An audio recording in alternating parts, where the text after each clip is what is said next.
সম্মানিত সুদী মুসলিম কেরাম, গত জুমাতে রসুলুল্লাহর ক্যারেক্টার অর্থাৎ রসুলুল্লাহর চারিত্রিক গুণাবলী আমরা 10টি থেকে 5টি বর্ণনা করেছিলাম। 1 নাম্বার, রসুলুল্লাহ খুব লজ্জাশীল ছিলেন। 2 নাম্বার, রসুল তার 63 বছর জীবনে কখনো মিথ্যা কথা বলতেন না, বলেন নাই রসুল। পৃথিবীতে এরকম মানুষ আর খুঁজে পাওয়া যাবে না। পৃথিবীর সৃষ্টি থেকে কিয়ামত পর্যন্ত এরকম একটা মানুষ আপনি খুঁজে পাবেন না যার জীবদ্দশায় একটাও মিথ্যা কথা বলেন নাই। পাওয়া যাবে? তা আমরা এমন এক রসুল পেয়েছি, আল্লাহ আমাদেরকে এমন এক হাবিব দিয়েছেন, এমন একজন পয়গম্বর দিয়েছেন যার 63 বছর জীবনে একটা মিথ্যা কথা পর্যন্ত বলেন নাই। 3 নাম্বার, রসুল আমানতদার ছিলেন। 4 নাম্বার, রসুল তিনি একজন ন্যায় বিচারক ছিলেন।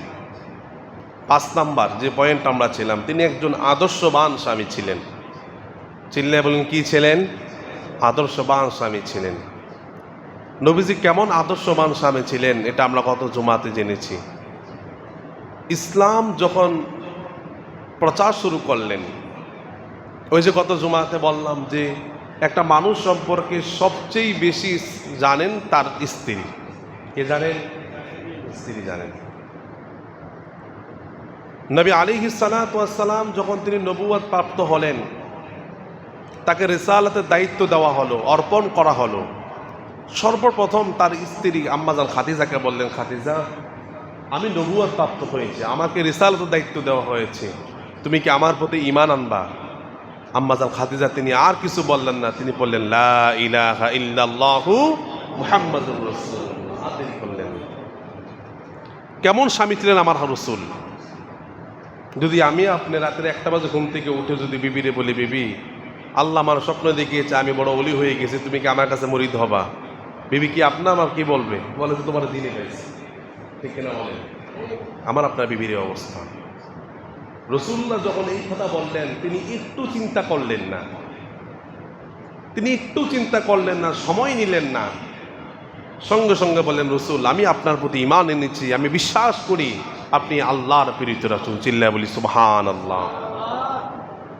এমন স্বামী রাসূল ছিলেন। নবী করিম সাল্লাল্লাহু আলাইহি সাল্লাম তিনি কেমন আদর্শবান স্বামী ছিলেন? নবী করিম সাল্লাল্লাহু আলাইহি সাল্লাম তিনি এমন আদর্শবান স্বামী ছিলেন। তো বলে যে কেমন আদর্শবান স্বামী ছিলেন? মৃত্যুর পর রাসূলুল্লাহ খাদিজার জন্য কান্না করতেন। এমন আদর্শবান স্বামী ছিলেন। আম্মাজান খাদিজাতুল কুবরা রাদিয়াল্লাহু তাআলা আনহা তিনি একদিন রান্না করে কান্না করছেন, হাদিস শোনাচ্ছি।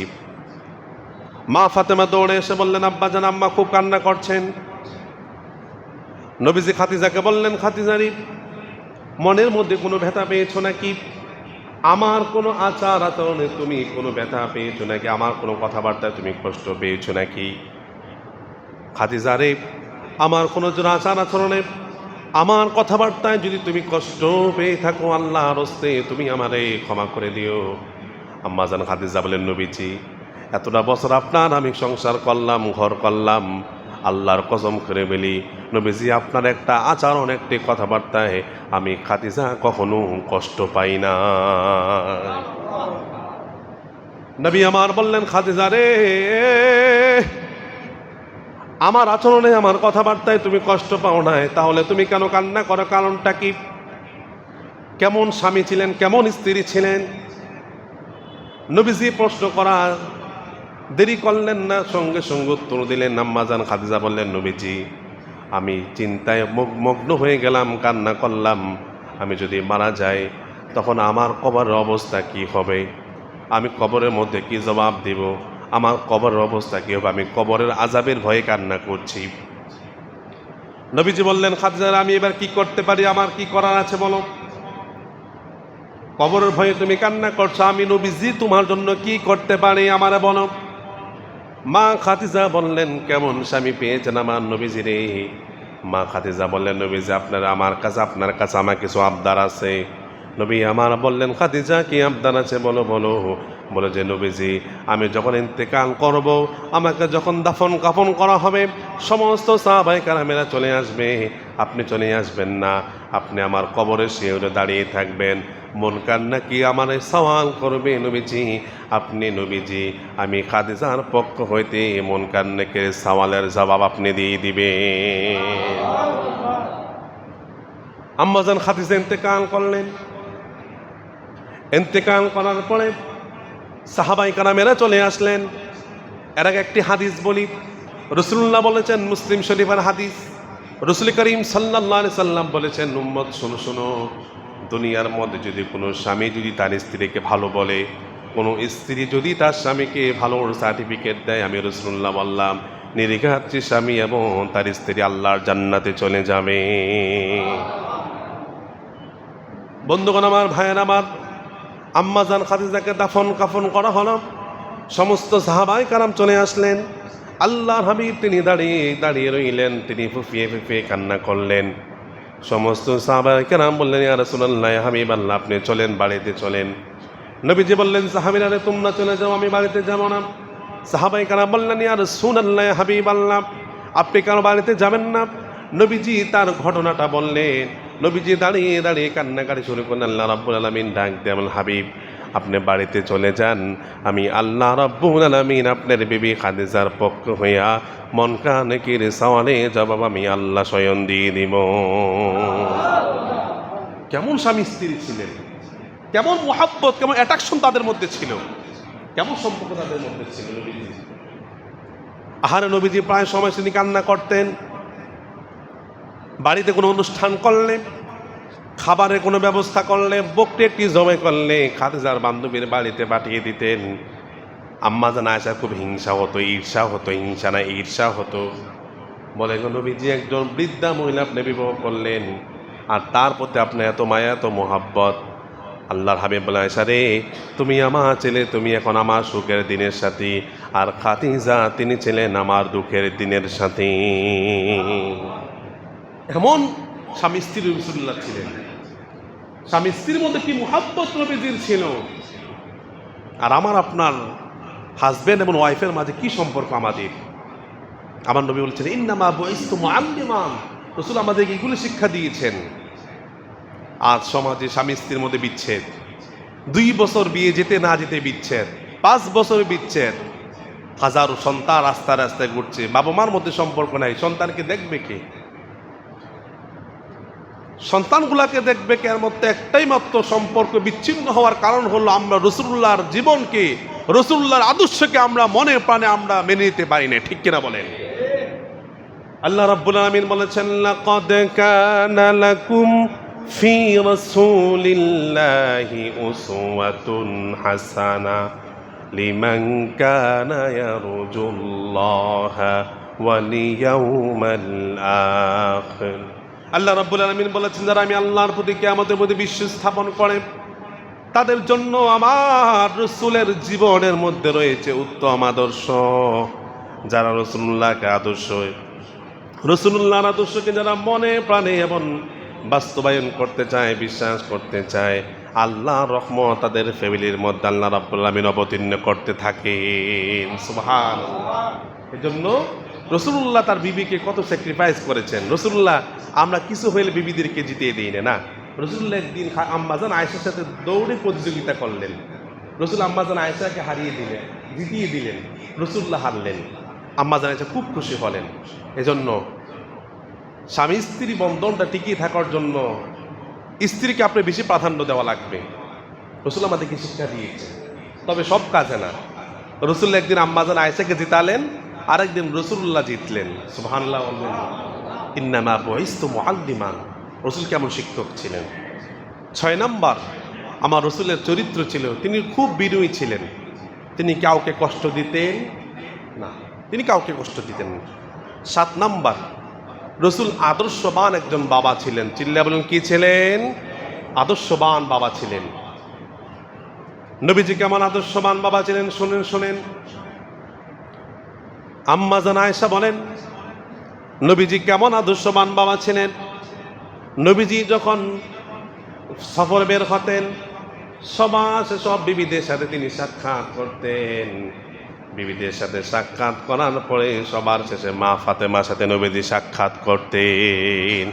আবার নবীজি যখন সফর থেকে বাড়িতে আসতেন, সমস্ত বিবিদের সাথে সাক্ষাৎ করার আগে নবীজি তার আদরের দুলালি মা ফাতেমার সাথে নবীজি সাক্ষাৎ করতেন। সুবহানাল্লাহ, কেমন বাবা ছিলেন আমার নবী! আর আমরা সন্তানদেরকে দূরে তাড়িয়ে দিই, সন্তানদেরকে আমরা সময় দিই না।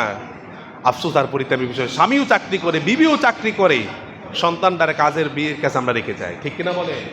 এই সন্তানের ভিতরে বাবা মার প্রতি কিভাবে মহব্বত তৈরি হবে বলেন আমার বন্ধুগণ, আমার ভাইয়ের, আমার রসুল সন্তানকে কেমন ভালোবাসতেন, মা ফাতেমাকে আমার নবীজি কেমন ভালোবাসতেন শুনেন। আম্মা জান আয়েশা বলেন, সাহাবায়ে কেরাম একই বক্তব্য হাদিস থেকে শোনাচ্ছি। মা ফাতেমা যখন নবী রাসূলুল্লাহর কাছে আসতেন, রাসূলুল্লাহ সঙ্গে সঙ্গে তার জায়গা থেকে উঠে মা ফাতেমাকে জায়গা দিয়ে দিতেন। সুবহানাল্লাহ, কেমন আদর্শবান বাবা ছিলেন, সন্তানদেরকে সময় দেবেন। রসুল হাজারো ব্যস্ত ছিলেন, তারপর প্রতিদিন একবার হলো বিবাহের পরে মা ফাতেমার বাড়িতে রাসূলুল্লাহ যেতেন। সুবহানাল্লাহ বলবেন না? ভাইয়ের আমার, বন্ধুর আমার, সময় কম।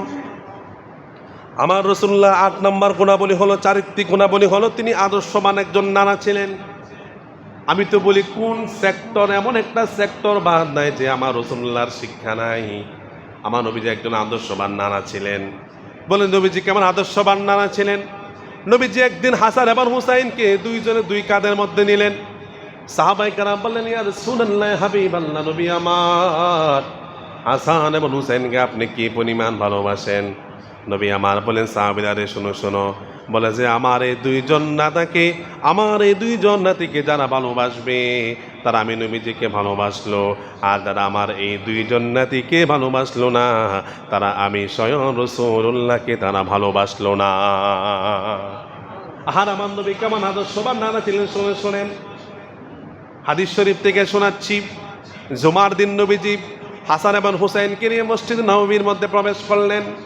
হাসান এবং হুসাইন মাত্র ছোট ছিলেন, রাসূলুল্লাহ খুতবা দিচ্ছেন, হাসান এবং হুসাইন দৌড়াচ্ছেন, নামাজ মুসল্লিদের সামনে দৌড়াচ্ছেন।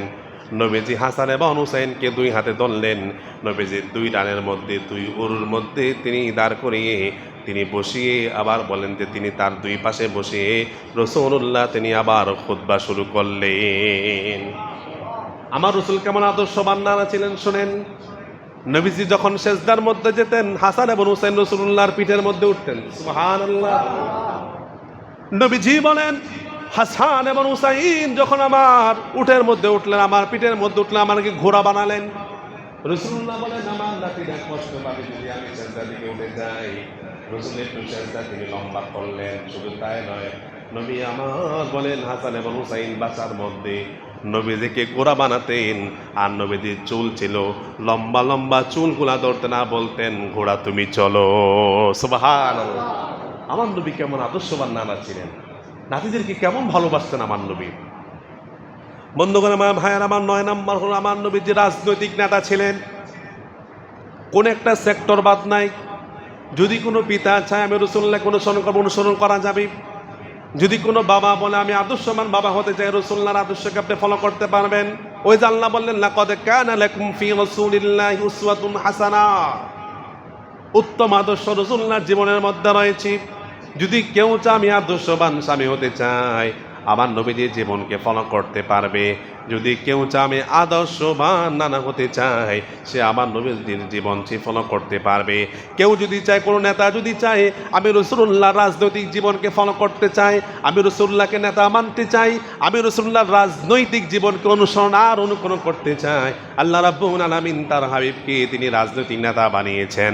বলে যে কেমন রাজনৈতিক নেতা বানিয়েছেন, রাসূল কেমন রাজনীতি করলেন, বলে যে 1 বছর নয়, 2 বছর নয়, আল্লাহর হাবিব মদিনার মধ্যে তিনি 10 বছর রাষ্ট্রের প্রেসিডেন্ট ছিলেন। চিল্লায় বলি সুবহানাল্লাহ। আমার নবীজি কেমন রাজনৈতিক নেতা ছিলেন শুনেন শুনেন, কেমন আদর্শ রাসূলুল্লাহর মধ্যে রয়েছে। হযরত ওমর বলেন, আমি রাসূলুল্লাহর দরবারে গেলাম, আমি গিয়ে দেখি নবী করিম সাল্লাল্লাহু আলাইহি সাল্লাম তিনি বিশ্রাম নিচ্ছেন। আর নবীজি কেমন আদর্শবান নেতা ছিলেন, বলে যে নবীজির কেমন ক্ষমতা থাকার পর রাসূলুল্লাহ কেমন জীবন যাপন করলেন। হযরত ওমর বলেন, আমি রাসূলুল্লাহর কাছে গেলাম, আমি রাসূলুল্লাহকে গিয়ে ডাক দিলাম, আমি দেখলাম রাসূলুল্লাহ দড়ির মুড়ানো একটি বিছানার মধ্যে শুয়ে আছে। রাসূল যখন উঠলেন আমি দেখলাম আল্লাহর হাবিবের পিঠ মুবারকের মধ্যে দড়ির দাগ পড়ে আছে। হযরত ওমর বললেন, ইয়া রাসূলুল্লাহ, হাবিব আল্লাহ নবীজি, শুধু আপনি আমাকে অনুমতি দেন, আদেশ করেন। ও নবী আমার, আমি আপনার জন্য তুষকের ব্যবস্থা করে দিব, বিছানার ব্যবস্থা করে দিব। আপনি কত কষ্ট করলেন। ওই যে রুম সম্রাটের দিকে দেখান, তারা কত আরামায়েশে জীবন যাপন করছে। তারাও নেতা, আপনি তো নেতা, আপনি এভাবে কেন কষ্ট করছেন? নবী আমার বলে, ওমর, আমি যদি রসুল বলি উহুদ পাহাড়টা সোনায় পরিণত হয়ে যাবে, কিন্তু আমি রাসূলুল্লাহ দুনিয়ার মধ্যে আমি সুখ শান্তি করতে আসি নাই। ওমর রে, আমি রসুল যদি সুখ শান্তি করি তাহলে আমার গরিব প্রজাদের অবস্থা কি হবে? দেখেন আমার নবীজি রাজনৈতিক নেতা কেমন ছিলেন। আম্মা জান আয়েশা থেকে বর্ণনা করছি, তিনি বলছেন, দিন কি দিন না। আম্মা জান আয়েশা বলেন, আল্লাহর হাবিব তিনি রাজনৈতিক নেতা থাকা অবস্থায়, ক্ষমতা থাকা অবস্থায় মাস কি মাস চলে যেত, আমাদের চোলার মধ্যে কখনো আগুন জ্বলতো না। তার মানে এ নয় তারা প্রজারা অভাবে আছেন, না না না। ওমর বলেন যে নবীজি প্রজাদেরকে দান করতে করতে নিজের ঘরে খাবার পর্যন্ত কিছু নাই। নবীজি মসজিদ নববীর মধ্যে প্রবেশ করলেন, গিয়ে দেখেন আবু বকর ওমর বসে আছে। নবীজি বললেন, আবু বকর ওমর, এত অসময়, নামাজের সময় কেন মসজিদের মধ্যে বসে আছো? ওমর বলে, নবী আমার, আজকে কয়েকদিন হয়ে গেল পেটের মধ্যে খাবার নাই। নবী আমার ডাক দেল, ওমর, তোমাদের পেটে খাবার নাই, আমি রাসূলুল্লাহর পেটের মধ্যেও খাবার নাই। কেমন রাজনৈতিক নেতা ছিলেন আমার নবী। আর আজ সমাজের মধ্যে দেখা যায় ক্ষমতাই পেলেই বেগম পাড়া বিল্ডিং বানায়, ঠিক কিনা বলেন? যদি রাসূলুল্লাহর আদর্শকে আমরা বাস্তবায়ন করতে চাই, মনে প্রাণে বিশ্বাস করি, রাসূলুল্লাহকে যদি আমরা রাজনৈতিক নেতা মনে করি, তাহলে আমার এই সমাজের মধ্যে কোনো গরিব থাকবে না, কোনো অভাব থাকবে না, ঠিক কিনা বলেন? তাহলে আমার নবীজির ৯ নাম্বার গুণাবলী হলো, আমার নবীজি একজন তিনি রাজনৈতিক নেতা ছিলেন। ১০ নাম্বার হলো, সর্বশেষ হলো, আমার নবীজি তিনি কখনো তিনি বিরক্ত হতেন না, কোনো কাজে তিনি বিরক্ত হতেন না, বিরক্ত বোধ করতেন না। শোনেন শোনেন, সর্বপ্রথম মানুষকে চেনার জন্য, যদি কোনো মানুষকে আপনি ভালো বলতে চান, ১ নাম্বার তার বিবি থেকে আপনি সার্টিফিকেট নেবেন। ২ নাম্বার তার অধীনস্থ যারা আছে, তাদের কর্মচারী যারা আছে, তাদের ঘরে কিংবা বাসার মধ্যে যারা কাজ করে, আপনি তাদের থেকে ওই ব্যক্তির সার্টিফিকেট নিতে পারে, ঠিক কিনা বলেন? বলে যে নবীজির চরিত্র কেমন সুন্দর ছিল। আনাস থেকে শোনেন, হযরত আনাস রাদিয়াল্লাহু তাআলা আনহু বলেন, আমার বয়স ৮ বছর কিংবা ১০ বছর, আমার মা নবীজির কাছে হেবা করে দিলেন, রাসূলুল্লাহ খাদেম বানিয়ে দিলেন। আমি নবীজির ১ বছর নয়, ২ বছর নয়, আমি রাসূল করিম সাল্লাল্লাহু আলাইহি সাল্লামের প্রায় ১০ বছর খেদমত করেছি। আমার ১০ বছরের খেদমতের জীবনেতে রাসূলুল্লাহ আমাকে এই কথাগুলা বলেন নাই, আনাস এটা কেন করলা, এটা কেন করলা না। ১০ বছর জীবনে রাসূলুল্লাহ তিনি আমাকে একটা কথাও বলেন না। কেমন আমার নবীজির চরিত্র, ক্যারেক্টার কেমন ছিল, কেমন গুণাবলী নবী আমার ছিলেন, শুনে শুনেন। আনাস থেকে বর্ণনা করছি, তিনি বলেন, সকালবেলা রাসূলুল্লাহ আমাকে বাজারে পাঠালেন বাজার করার জন্য। আমি ছিলাম ছোট। সকালে রাসূলুল্লাহ আমাকে টাকা দিলেন, বাজারের মধ্যে পাঠালেন। আমি সন্ধ্যাবেলা অর্থাৎ যখন বাজারে রওনা হয়ে গেলাম, প্রতিমধ্যে ছোট ছোট বাচ্চাগুলোর সাথে আমি খেলার মধ্যে মুগ্ধ হয়ে গেলাম, খেলাধুলার মধ্যে আমি মিশে গেলাম। সন্ধ্যা যখন হয়ে গেল, নবী যখন আমাকে দেখলেন না, নবীজি বের হলেন। ওই যে সকালে পাঠালেন রাসূলুল্লাহ, সন্ধ্যায় বের হলেন, গিয়ে দেখেন আমি বাচ্চাদের সাথে খেলাধুলা করতেছি। আহারে, আমার নবীজির চরিত্র কেমন শোনেন। আনাস রাদিয়াল্লাহু তাআলা বলেন, রাসূলুল্লাহ দূর থেকে দেখলেন আমি খেলতেছি, তারপর নবীজি তিনি আমাকে খেলা থেকে ডাক দিলেন না। সুবহানাল্লাহ, কেমন নবীজি আমার ছিলেন। রাসূল চাইলেও ধমক দিতে পারতেন, সকালে পাঠাইছি তোমারে, সন্ধ্যা হলো, কই বাজার। আনাস বলেন, রাসূল দূর থেকে দেখলেন আমি খেলাধুলা করতেছি, রাসূল তারপর আমাকে ডাক দিলেন। সুবহানাল্লাহ বলবেন না? আমার নবীজির চরিত্র কেমন শোনেন, 10টা পয়েন্ট বলে দিলাম। আমার নবীজির চরিত্র কেমন ছিল শোনেন শোনেন। মক্কার বিজয়ের পরে মক্কা বিজয়ের অনেক বড় ঘটনা, আমি সেদিকে যাচ্ছি না। হাদিস অনেক বড়, বুখারী শরীফে প্রায় 1 পৃষ্ঠা কিংবা 2 পৃষ্ঠা হাদিস, সেদিকে যাচ্ছি না। আমার বিষয় ছিল রাসূলুল্লাহর চারিত্রিক গুণাবলী কেমন ছিল, আল্লাহ নবীজি তার চরিত্র কেমন সুন্দর ছিল। মক্কা বিজয় হয়ে গেল। মক্কা বিজয় হওয়ার পরে রাসূলুল্লাহ তিনি 10,000 সাহাবী নিয়ে 10তম হিজরিতে মক্কায় আগমন করলেন। আগমন করার পরে মক্কার কাফেরা থরথর করে কাঁপা শুরু করলো, হারে আজকে মুহাম্মদকে আমরা তার দেশ থেকে আমরা তাড়িয়ে দিয়েছি, তার জন্মভূমি থেকে তাড়িয়ে দিয়েছি। আজকে মুহাম্মদের কাছে ক্ষমতা চলে গেল, সে আমাদেরকে কচু কাটার মতো আমাদেরকে সে হত্যা করে ফেলবে। কিন্তু নবীজি যখন খানায় কাবার সামনে দাঁড়িয়ে বললেন, ও মক্কার মানুষেরা শোনো শোনো, যারা আবু সুফিয়ানের ঘরের মধ্যে প্রবেশ করবা, যারা নিজ নিজ ঘরের মধ্যে প্রবেশ করবা, আমি তাদেরকে ক্ষমা করে দেব। রাসূলুল্লাহ বলেন, ওই যে আমার ভাই ইউসুফ বলেছিলেন। বলে ইউসুফ কি বলেছেন? ইউসুফ নবী বলেছিলেন তার 10 ভাইয়েরা তাকে কূপের মধ্যে নিক্ষেপ করলাম, তাকে বিক্রি করে দিলাম। বিক্রি করে দেওয়ার পরে তিনি মিশরের বাদশাহ হলেন, আজিজে মিশর হয়ে গেলেন। আজিজে মিশর হওয়ার পরে ভাইরা তার কাছে গেলেন, তিনি একটি কথা বললেন, লা তাসরিবা আলাইকুমুল ইয়াউম। ইউসুফ নবী তার 10 ভাইকে বললেন, ভাই রে, তোমরা আমার কূপের মধ্যে ফেলে দিয়েছো, তোমরা আমার বাবার চোখকে থেকে আমাকে আড়াল করেছো, তোমরা আমাকে গোলাম বলে বিক্রি করে দিয়েছো। আজকে আমি মিশরের বাদশাহ হয়ে গেলাম, আজকে আমার কাছে তোমরা 10 ভাই আসলে আমি ইউসুফ নবী বলে দিলাম, লা তাসরিবা আলাইকুমুল ইয়াউম, আজকের দিনে আমি ইউসুফ নবী তোমাদের প্রতি কোনো বিদ্বেষ নাই। নবীজি সেই কথাটাই বললেন মক্কা মানুষদেরকে, বললেন, ও মক্কার মানুষেরা শোনো শোনো, আমার ভাই ইউসুফ নবী যেভাবে তার 10 ভাইকে বললেন, লা তাসরিবা আলাইকুমুল ইয়াউম, আমি নবীজি তোমাদেরকে বললাম, মক্কার মানুষেরা তোমরা আমার জন্মভূমি থেকে তাড়িয়ে দিয়েছো, আরে তোমরা রাত্রিবেলা আমাকে বাড়ি থেকে বের করে তোমরা বাধ্য করেছো। আমি রাসূলুল্লাহ আজকে ক্ষমতা পেয়ে গেলাম, আজকে আমার ক্ষমতা চলে আসলো, তার মানে আমি ক্ষমতার অপব্যবহার করবো তাই নয়। মানুষেরা শোনো শোনো, আমি নবীজি বললাম, লা তাসরিবা আলাইকুমুল ইয়াউম, আজকের এই দিনে তোমাদের প্রতি আমার কোনো বিদ্বেষ নাই, আমি রাসূলুল্লাহ তোমাদেরকে সকলকে সাধারণভাবে আমি মাফ করে দিলাম। চিল্লে বলি সুবহানাল্লাহ। ওইদিকে একজন ইসলামের পরম দুশমন ওয়াসি, তিনি দৌড়ে পালাচ্ছেন। সাহাবায়ে কেরাম বলেন, ওয়াসি তুমি কেন পালাচ্ছ? ওয়াসি বললেন, সাহাবীরা রে, উহুদের যুদ্ধে আমি রাসূলুল্লাহ চাচা আপন চাচা আমির হামজাকে আমি শহীদ করেছি। বলে যে কেমন শহীদ করেছি? বলে যে আমির হামজার আমি তার বুকটাকে আমি ছিদ্র করে ফেলেছি। আমি ছিদ্র করার পরে কলিজাকে বের করলেন হিন্দা, আমার সামনে তিনি তার কলিজাকে চিবে চিবে তিনি মাটির মধ্যে রক্তগুলা ফালালেন। আজকে রাসূলুল্লাহর হাতে ক্ষমতা চলে গেল, নবীজি আমাকে সবাইকে মাফ করবেন, কিন্তু রাসূলুল্লাহ আমাকে মাফ করবে না। সাহাবায়ে কেরাম বললেন, ওয়াসি আমার নবী সম্পর্কে তুমি জানো না, আমার নবীর তুমি চিনো না। আমার নবী হলে এমন নবী বলেছে, আমার নবী কি নবী?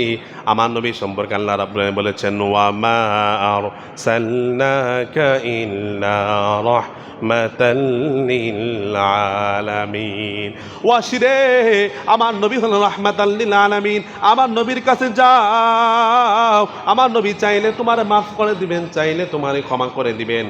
ওয়াসি বলো কি বলেছে? হ্যাঁ, ওয়াসি নবীজি দরবারে গেলেন, নবীজি ওয়াসিকে দেখে বলে, ওয়াসিরে তুমি কেন আসলা?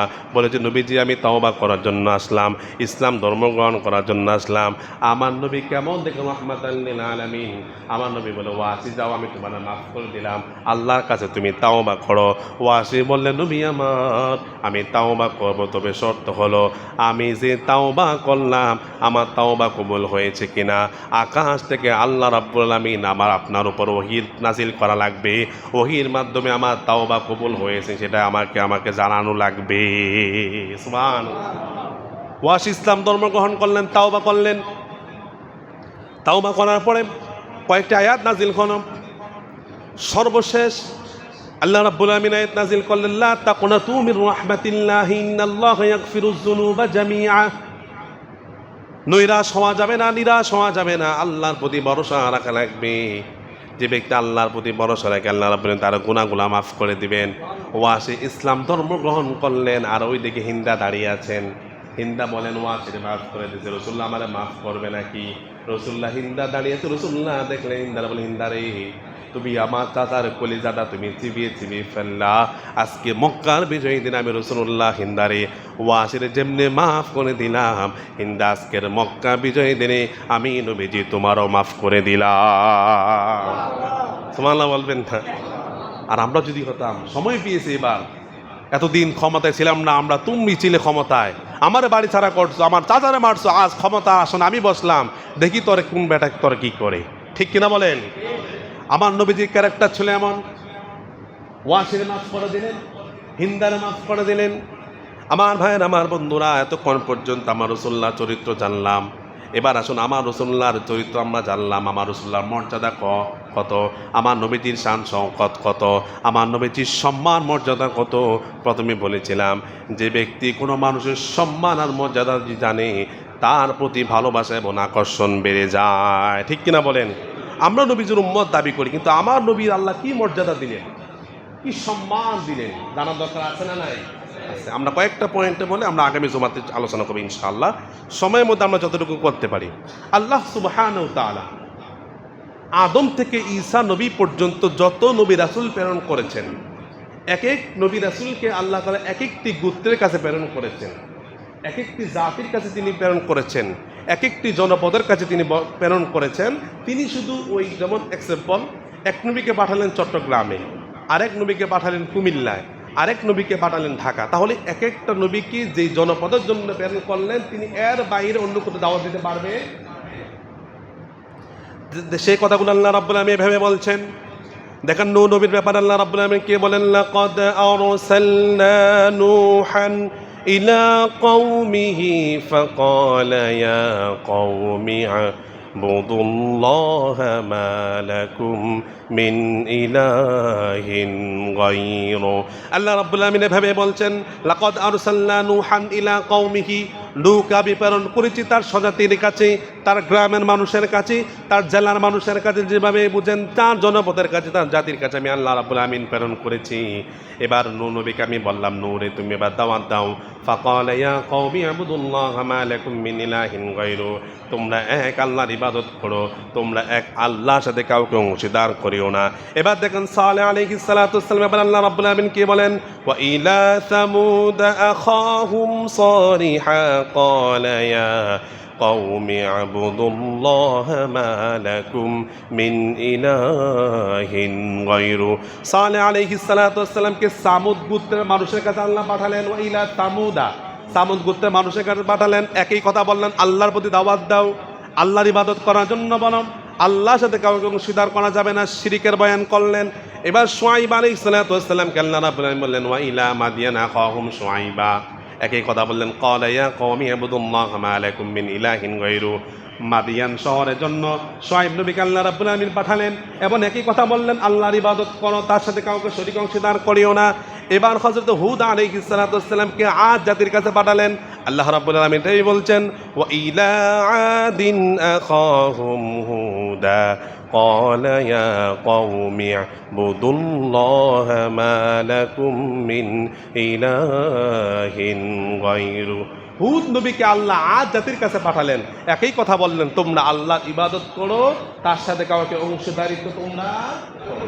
আমার আপনার নবীকে কি করলেন, কোথায় পাঠালেন? ভাইয়ের আমার, বন্ধুরা আমার আপনার নবীকে একটা জাতির কাছে পাঠালেন না, একটি গোত্রের কাছে পাঠালেন না, একটি বংশর কাছে প্রেরণ করলেন না। আমার আপনার হাবিবকে কোথায় প্রেরণ করতে শুনে আল্লাহ রাব্বুল আলামিন বলেছেন, ওয়া মা আরসালনাকা ইল্লা রাহমাতাল লিল আলামিন। হাবিব, আমি আপনাকে যত জগৎ আছে গোটা জগতের জন্য আমি আল্লাহ আপনাকে রহমত স্বরূপ প্রেরণ করেছি। আর আস্তে বল সুবহানাল্লাহ। বলতে জগৎ কত? তাফসীর রুহুল মানিত এনেছেন যে 40,000 জগৎ রয়েছে, অন্য বর্ণনায় 60,000 জগৎ, অন্য তাফসীরের মধ্যে 70,000 জগৎ। এক কথায় যত জগৎ আছে গোটা জগতের জন্য রহমত স্বরূপ যিনি প্রেরণ করেছেন, চিল্লায়া বলেন তিনি কে? দেখেন আল্লাহ রাব্বুল আলামিন তার হাবিবের সম্মান মর্যাদা কত দিচ্ছেন, আমার আপনার নবীর মর্যাদা কত শোনেন। আল্লাহ এই আয়াতের মধ্যে বললেন, রাহমাতাল লিল আলামিন, গোটা জগতের জন্য আপনি রহমত। আল্লাহ রাব্বুল আলামিন হাবিব, আপনি শুধু রহমত, শুধু তাই না, আলহামদুলিল্লাহি রাব্বিল আলামিন। বলে যে আমি যত জগতের রব প্রতিপালক, তত জগতের রহমত আপনি। সুবহানাল্লাহ বলবেন। যত জগতের রব আমি, তত জগতের রহমত কে? আপনি। সুবহানাল্লাহ। শুধু তাই নয়, নবীজিকে সম্মান কত দেখেন আল্লাহ রাব্বুল আলামিন বলেছেন কোরআনে ক্ষেত্রে আল্লাহ বলেন ইন হুয়া ইল্লা যিকরুল লিল আলামিন। বলে যে এই কোরআনকে আমি যত জগতের জন্য উপদেশ স্বরূপ বানিয়েছি, এই কোরআন যত জগতের জন্য, যত জগতের প্রতিপালক আমি আল্লাহ, তত জগতের রহমত স্বরূপ আমি আল্লাহ আপনাকে প্রেরণ করেছি।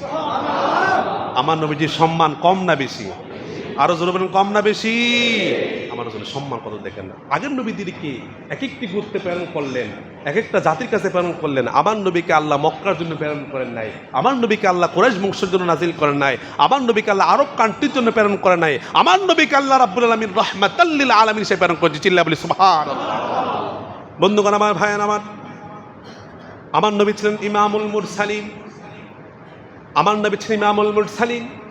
আমরা জানি প্রতিটা অনুষ্ঠানে, প্রতিটা মাহফিলে, প্রতিটা সময় যিনি প্রধান অতিথি তিনি আসেন শেষে, ঠিক কিনা বলেন?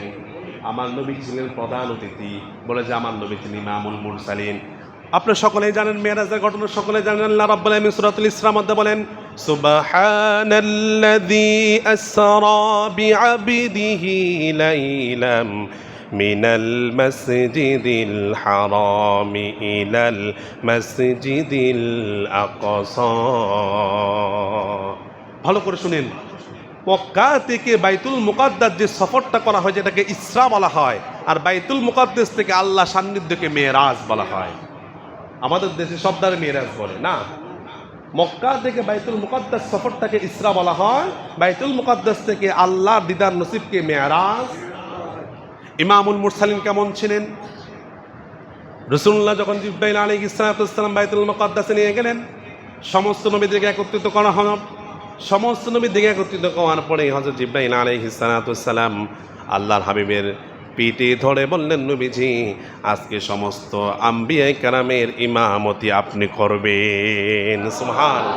আমার নবী ছিলেন ইমামুল মুরসালিন। এবার আসেন আমার নবীজির শান কত, মর্যাদা কত। আল্লাহ রাব্বুল আলামিন কোরআন কারীমের মধ্যে প্রত্যেক নবীকে নাম ধরে ডেকেছেন, নাম ধরে ধরে ডেকেছেন।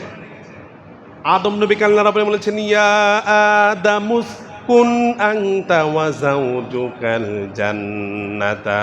আল্লাহ রাব্বুল আলামিন আদম নবীকে তিনি নাম ধরে ডাকলেন। আল্লাহ রাব্বুল আলামিন মূসা নবীকে নাম ধরে ডাকলেন।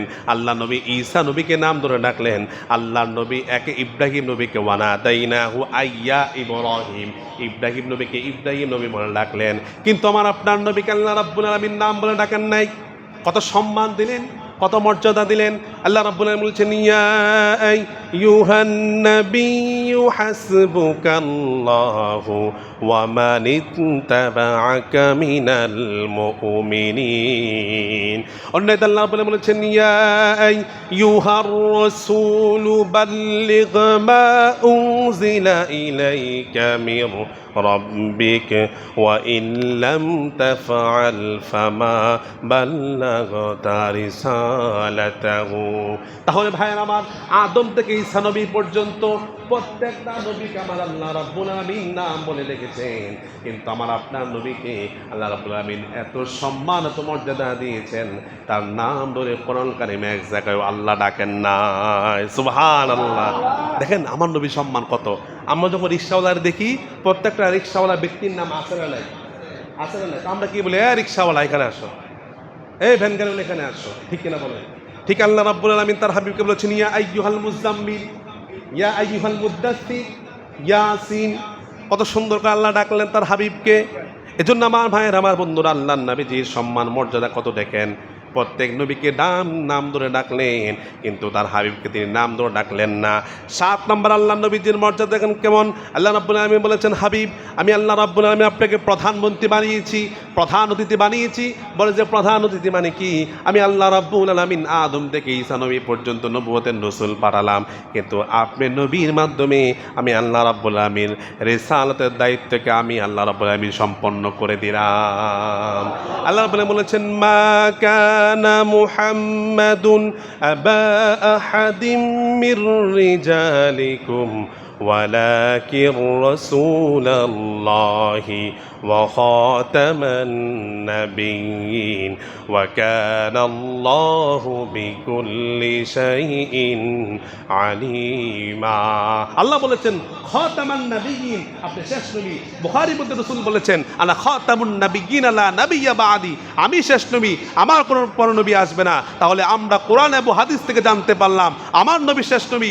আমার রাসূলুল্লাহর পরে যারা নবী দাবি করবে তারা ভণ্ড নবী, তারা ভণ্ড নবী, তারা ভণ্ড নবী। ঠিক কিনা বলেন? পৃথিবীর মধ্যেও বিভিন্ন রাষ্ট্রের মধ্যে কাদিয়ানীদেরকে অমুসলিম ঘোষণা করা হয়েছে, তো 99-90% মুসলমান রাষ্ট্রের মধ্যে আজ এদেশে কাদিয়ানীদেরকে অমুসলিম ঘোষণা করতে সরকার খুব ভয় পায়। ঠিক কিনা বলেন? কাদিয়ানীর অমুসলিম, সাবধান। কাদিয়ানীরা তারা নিজেদেরকে আহমদি মুসলমান দাবি করে, মুসলমান দাবি করে না, কাদিয়ানীরা হলো কাফের। কাদিয়ানীরা কি? তারা কোরআনকে অস্বীকার করে, আমার রাসূলকে তারা শেষ নবী মানে না। নাউজুবিল্লাহ বলবেন না? আমার নবীরা শেষ নবী। তাহলে যারা কোরআনকে বিশ্বাস করে না, যারা রাসূলুল্লাহ হাদিসকে বিশ্বাস করে, তারা কি মুসলমান হতে পারে? মুসলমান নয়। যেহেতু আল্লাহ বললেন খাতামুন নাবিয়্যিন, আমার হাবিব বললেন আনা খাতামুন নাবিয়্যিন লা নাবিয়্যা বাদি, আমি শেষ নবী, আমার পরে কোনো নবী আসবে না। যে কথা আল্লাহ বললেন যে আপনার মাধ্যমে আমি রিসালাতের নবুয়তের দরজাকে অফ করে দিয়েছি, আর কোনো নবী রাসূল আসবে না। তাহলে এরপরে যারা নবী রাসূল দাবি করবে, আমরা বুঝতে পারলাম তারা হলো ভণ্ড নবী, আর ছাড়া কিছু না। ঠিক কিনা বলেন? সম্মানিত প্রিয় সুধী, সম্মানিত মুসলিমানি কারাম, আমার রাসূলুল্লাহর চারিত্রিক গুণাবলী আমরা শুনলাম। রাসূলুল্লাহর মর্যাদা থেকে আমরা 60টি মর্যাদা আজকে জানলাম, যে কথাগুলো বললাম।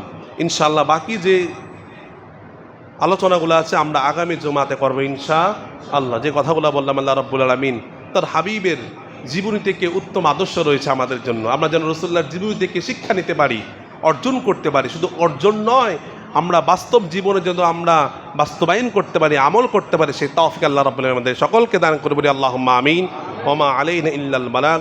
ওয়াসসালামু আলাইকুম।